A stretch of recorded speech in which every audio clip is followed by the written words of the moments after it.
Salut à tous et bienvenue dans cette vidéo, bienvenue sur Réussi en Belgique. Alors l'objet de cette vidéo c'est de vous montrer comment faire votre équivalence en 2023.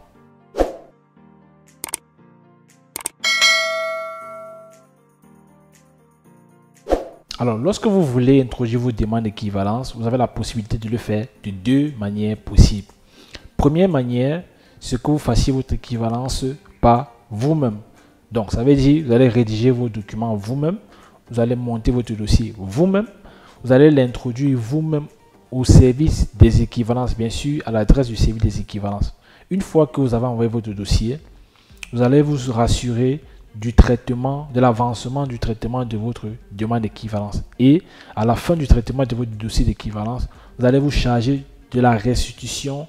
Donc, vous allez introduire la restitution de vos originaux. Et ça va prendre le temps que ça va prendre. Parce que quand vous envoyez déjà votre dossier au service des équivalents, ça prend un certain temps pour qu'ils reçoivent déjà vos dossiers, pour qu'ils l'enregistrent et qu'ils vous donnent l'état d'avancement. Deuxième manière possible de faire votre équivalent, c'est de le déléguer à quelqu'un d'autre. Et ici, il ne s'agit pas seulement de déléguer à quelqu'un, mais c'est de déléguer à une très bonne personne. Parce que les gens, comme on connaît, il y a des gens qui vont se permettre ici, parfois, je ne sais pas par quelle intention, de bloquer vos originaux ou bien de vous dire que non, la procédure est comme ça, vous faites ceci. Si vous savez que vous avez quelqu'un, rassurez-vous que c'est la personne idéale, que cette personne sera vraiment disposée à vous aider pour le faire. Il ne faudrait pas que vous demandez à quelqu'un, j'ai mon oncle, j'ai ma tante, vous donnez vos dossiers à cette personne et que vous appelez la personne, vous écrivez à la personne ne vous donne jamais le compte rendu sur l'avancement du dossier. S'il a même déjà fait le paiement des frais d'équivalence, s'il a même déjà déposé ou introduit, en fait, il ne vous donne pas de suite.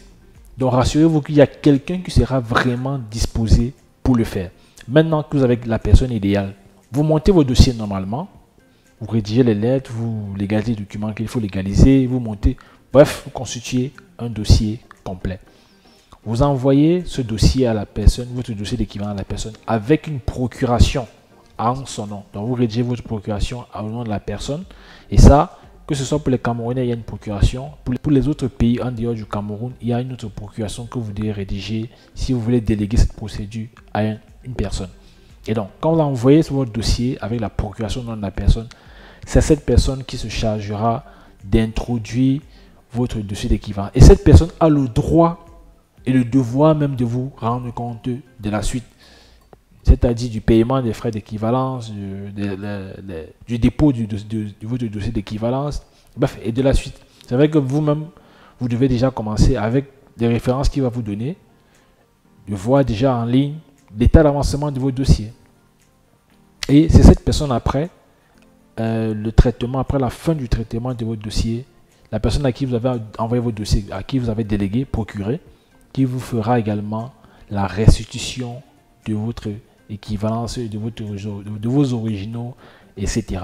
Donc, les deux manières possibles, c'est soit vous le faites par vous-même, qui a une certaine durée et qui a aussi parfois certains inconvénients, soit vous déléguez à quelqu'un qui parfois aussi a des inconvénients, mais qui, à mon sens, est la meilleure façon.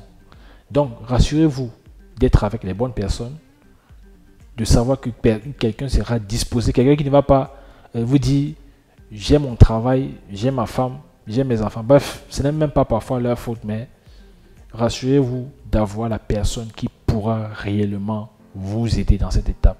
Donc voilà la procédure qu'il faut faire si tu aimerais faire ton équivalence cette année pour aller étudier en Belgique dès 2023. J'espère que cette vidéo pourra t'aider.